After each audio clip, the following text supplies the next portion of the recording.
What's up, YouTube? This is Too Raw for TV. So shout out to Ticket TV for his video talking about this imposter, this tramp, this fraud, this asshole of an analyst named Nick Wright, who, when casually trying to make a case for why the Lakers should trade LeBron, brought up the death of Kobe Bryant. Now, let me say this first. I want to bring this point up. Now, you may have heard me say on one of these channels, I can't remember whether it was a Too Raw for TV or Too Raw for Sports, but I told you guys that I anticipated that after LeBron breaks the record, you're going to then see the drum roll for him to be traded. But Nick Wright, the supreme LeBron dick lick and ass lick, well, he's ahead of schedule. Already demanding that LeBron should be traded because, hey, you can't waste his MVP seasons. He said he has 2 more MVP seasons in him. This is a delusional, dumb fuck. You dumb dodo bird. LeBron, look, man, last year was the epitome of a selfish stat pad season. Okay? I'm tired of this shit. If LeBron is an MVP candidate, right,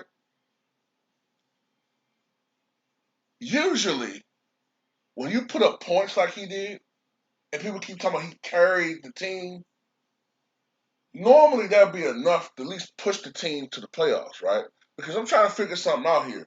LeBron and his dick licks love to say how he's so much better a basketball player than Kobe Bryant. But why is it that Kobe was able to average 35 points a game with one of the worst rosters in Lakers history, yet they won 45 games in the most competitive Western Conference in history in the mid to late 2000s? But LeBron, the excuse is, even though he had multiple Hall of Famers on his roster and he only won 33 games, oh, well, the team sucks. Even though when you look at the roster, they had more firepower than Kobe had back in 2006. What it was is he stat padded his way to those numbers at the expense of the team. He didn't play like LeBron James. He played more like, to be honest with you, Tracy McGrady, which is not LeBron James' game. But anyway, what he said about Kobe Bryant was one of the most disgusting things, the most narcissistic, the most tasteless and tacky things I've seen someone say on one of those fucking shows. To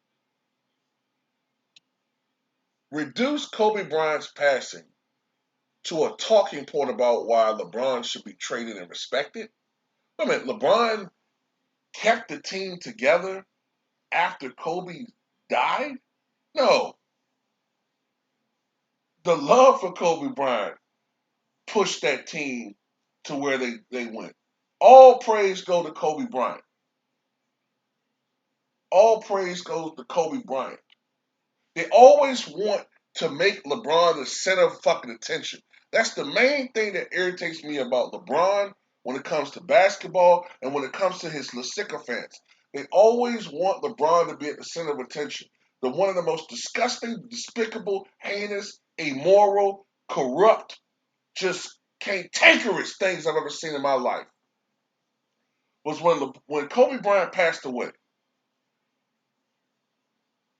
And for a good month, and rightfully so, the attention, the praise, the accolades went to Kobe Bryant.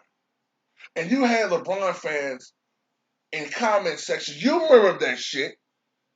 Why they praising this guy so much? LeBron averaging, they can't stand anybody fucking else to get any fucking praise whatsoever. It's always about LeBron James. And if it's not about LeBron James, then somehow you're a fucking hater. Fuck them. And Nick Wright is the biggest fucking dick lick.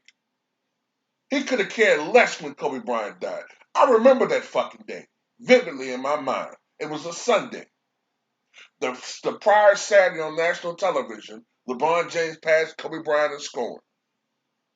And within 5 seconds, Nick Wright was on Twitter bragging about how much of a better player LeBron James was over Kobe Bryant. He said, now that LeBron has passed Kobe in scoring, now I'm going to show you why. I'm going to write a novel on Twitter about why Kobe is inferior. And he kept doing it. And on social media that Sunday morning, he was on Twitter defending his actions, saying this is his opinion. LeBron's better, blah, blah, blah, blah, blah. And he kept antagonizing Kobe fans. He kept antagonizing. Remember the line? Until that news came out. And then he removed every fucking thing, and he was shell shocked, and he got caught being a motherfucking hater. Cause I remember making a video about that shit. He got caught being a fucking hater. And that's when I did a video about that shit, and then that's when everybody started messaging me on my videos and on social media what had happened.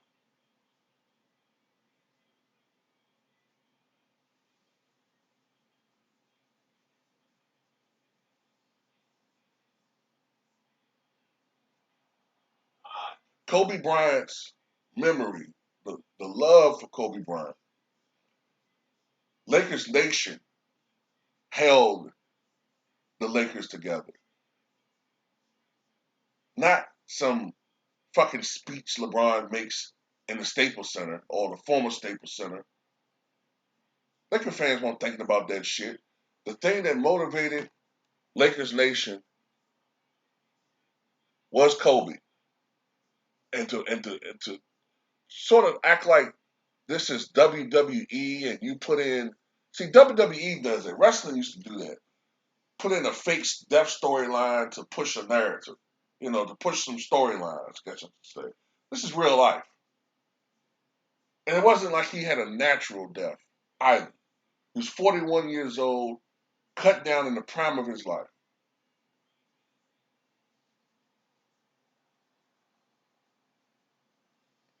But Nick Wright is absolutely fucking disgusting.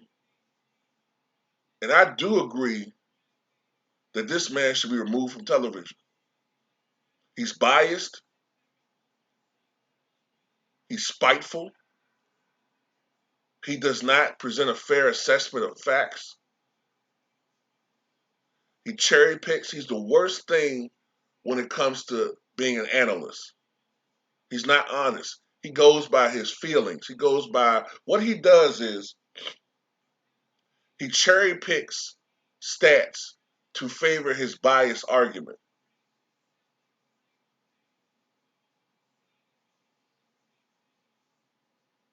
This is a guy that said just yesterday that Jimmy Butler should have won the Larry Bird MVP award. And he makes you think from his arguments, he makes you think that Jimmy Butler averaged almost 40 points a game. Well, Jimmy Butler's the one that had multiple 40-point games. Multiple. But when you look at the per game average for the 7-game series, Jimmy Butler 25.6, Tatum 25. I mean, the numbers are pretty similar. Matter of fact, Tatum averaged more assists and shot better from downtown than Jimmy Butler. The numbers were very similar.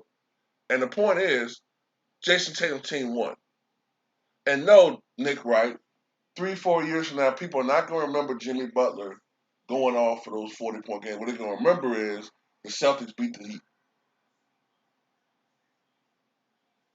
That's what people remember, unless it's some iconic performance. But he's a fucking cherry-picking liar, man. That's why I've never liked him. And when it comes to this LeBron shit, man, he has no scruples. He will say whatever the fuck he feel like he needs to say to push some argument. He doesn't care. He don't care about Kobe Bryant.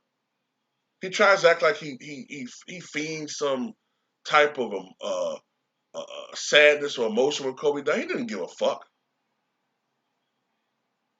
He's a spoiled, rotten ass fucking kid, Nick Wright, who got whatever the fuck he wanted because of who his daddy was. You do a little research about this motherfucker.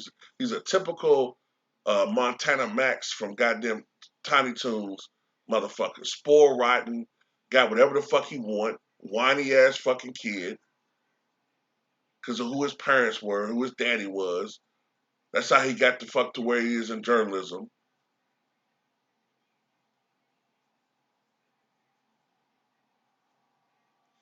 So yeah, this motherfucker should be removed from television, man. Fucking prick. That's very disrespectful. I'm seeing people co-signing. Well, if a family member step up after the death of a family member, shouldn't they get praise for stepping up? No, that's what the fuck you supposed to do. You supposed to step up. You stupid son of a bitch. You dumb bastard. That's your job to step up. Praise for something you're supposed to do. Back in the day, if the man of the family died, the oldest son was supposed to step up. Ain't something you're supposed to get a pat in the back for. Hey, throw a party for you. That's what you're supposed to fucking do. Won't LeBron brought them to win a fucking championship? And by the way, when you're going around Nick Wright talking about who should be traded between Westbrook and LeBron, who's the motherfucker who brought him over there in the first place?